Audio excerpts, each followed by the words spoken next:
3 legions marched into Germania. None would return. The march into Germania began in confidence. 3 legions, about 15,000 Roman soldiers, followed by several thousand auxiliaries, civilians, and a massive baggage train.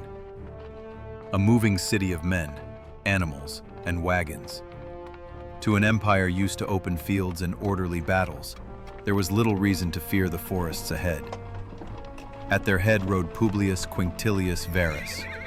An able administrator, he had governed Africa and Syria with skill. But he was no hardened commander. His strength was law and order, not battlefield instinct, a weakness about to be exposed. Beside him rode Arminius, German noble, Roman citizen, trusted officer, taken as a hostage, raised in Rome, trained as an auxiliary commander. He knew Roman tactics inside and out. To Varus, he seemed the perfect ally. In truth, he was already planning Rome's ruin. Not all were blind.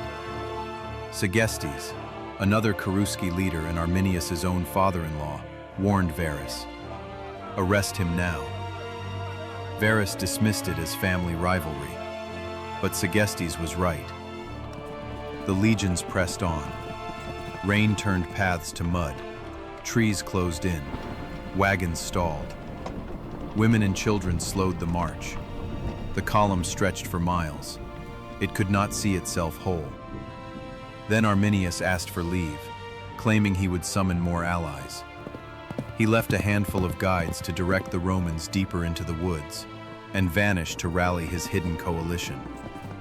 The boots kept marching, carts rattled, but in the silence between the rain and the creaking wheels, even hardened soldiers felt it. The forest was waiting. The attack struck without warning.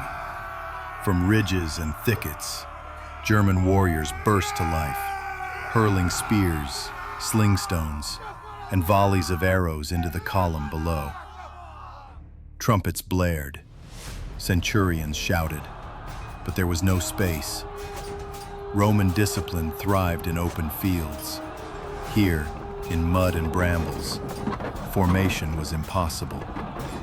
Surprise became chaos.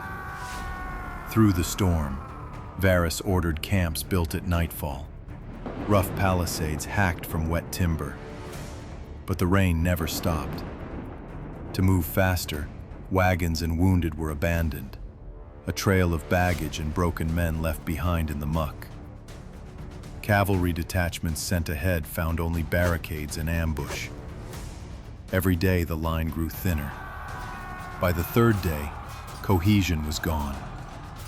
Warriors surged from hidden trenches, swarming isolated cohorts before they could join.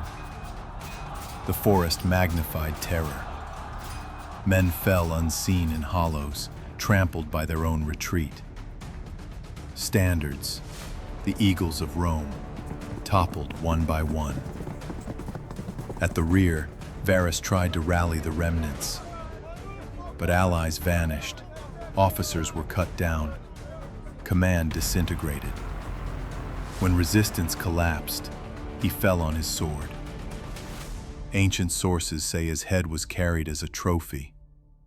The legions died with him. At Kalkriese, archaeologists later found skulls scarred by blades, fragments of lorica segmentata, and horse masks twisted apart. Silent witnesses of annihilation. In Rome, the news struck like thunder. Augustus tore his robes and cried out, "Quinctilius Varus, give me back my legions." His anguish became the voice of a nation reckoning with loss. The consequence was clear. Rome pulled back to the Rhine. For 4 centuries, it stood as the empire's northern boundary. The legions that perished, the 17th, 18th, and 19th, were never rebuilt. Their numbers were struck from the rolls, never to be used again. At Kalkriese, farmers still plow up Roman iron.